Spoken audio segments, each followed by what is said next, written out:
لوگ ایسے ہیں جو کبھی 2 ٹائم نماز پڑھتے ہیں، کبھی 3 ٹائم پڑھتے ہیں، کبھی 5 پڑھ لیتے ہیں، کبھی 5 چھوڑ دیتے ہیں، جب جتنا وقت ملا اتنی پڑھ لی، وقت نہیں ملا تو چھوڑ دی۔ ایسے لوگوں کے بارے میں جانتے ہو قرآن کیا کہتا ہے؟ قرآن میں اللہ تعالیٰ نے فرمایا فویل للمصلین، کہ ویل ہے نمازیوں کے لیے۔ یہاں بے نمازی کی بات اللہ نہیں کر رہا ہے، یہاں ویل بتا رہا ہے کہ ویل ہے نمازیوں کے لیے، نمازی جو لوگ ہیں ان کے لیے ویل ہے۔ اب یہ ویل کیا چیز ہے، اس کی تشریح، اس کی تفسیر خود رسول اللہ صلی اللہ علیہ وآلہ وسلم نے بیان کی۔ جب صحابہ نے پوچھا نا کہ یا رسول اللہ صلی اللہ علیہ وآلہ وسلم یہ ویل کیا بلا ہے، ویل کیا چیز ہے، تو آقا علیہ السلام نے ارشاد فرمایا کہ دوزخ میں، جہنم میں ایک کنواں ہے جس کنویں کا نام ویل ہے، اس کنویں کے اندر ایک بھاری پتھر ڈالا جائے تو 500 سال میں اس کی تلی میں پہنچے گا، اتنا وہ بھاری پتھر، تو کتنا گہرا وہ کنواں ہوگا۔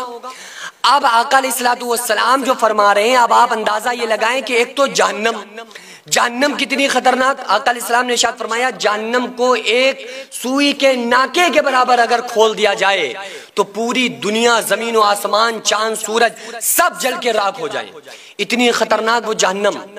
اور پھر آقا علیہ السلام فرما رہے ہیں کہ اس جہنم میں کنواں،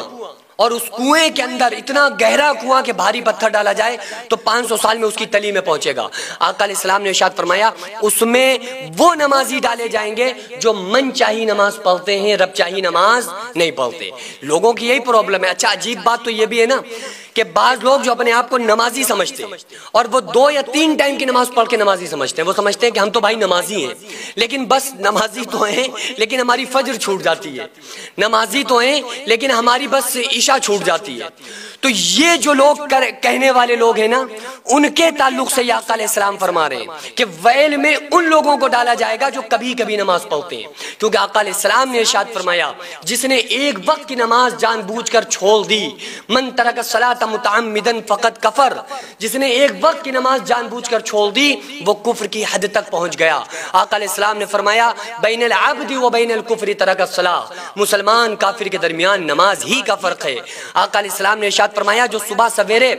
مسجد میں جاتا ہے اس کے ہاتھ میں ایمان کا جھنڈا ہوتا ہے، جو صبح سویرے بغیر نماز کے بازار مارکیٹ میں جاتا ہے اس کے ہاتھ میں شیطان کا جھنڈا ہوتا ہے۔ آقا علیہ السلام نے ارشاد فرمایا جس نے نماز کو قائم رکھا اس نے دین کو قائم رکھا، جس نے نماز کو چھوڑ دیا اس نے دین کو گرا دیا۔ نماز اللہ کی رضا کا سبب ہے، نماز فرشتوں کی محبوب چیز ہے، نماز انبیاء کی سنت ہے، نماز سے معرفت کا نور پیدا ہوتا ہے، نماز سے دعائیں قبول ہوتی ہیں، نماز سے رزق میں برکت آتی ہے، نماز ہی ایمان کی جڑ ہے، نماز سے بدن میں طاقت آتی ہے، نماز سے دین میں چمک اور نور پیدا ہوتا ہے، نماز قیامت کے دن پلسرات سے جلدی گزار دے گی، نماز قبر میں روشنی ہے، نماز منکر نکیر کے سوالوں کا جواب ہے، نماز پڑھنے والا انشاءاللہ قیامت کے دن اولیاء کرام کے ساتھ میں ہوگا، انشاءاللہ اس کو نبی صلی اللہ علیہ وآلہ وسلم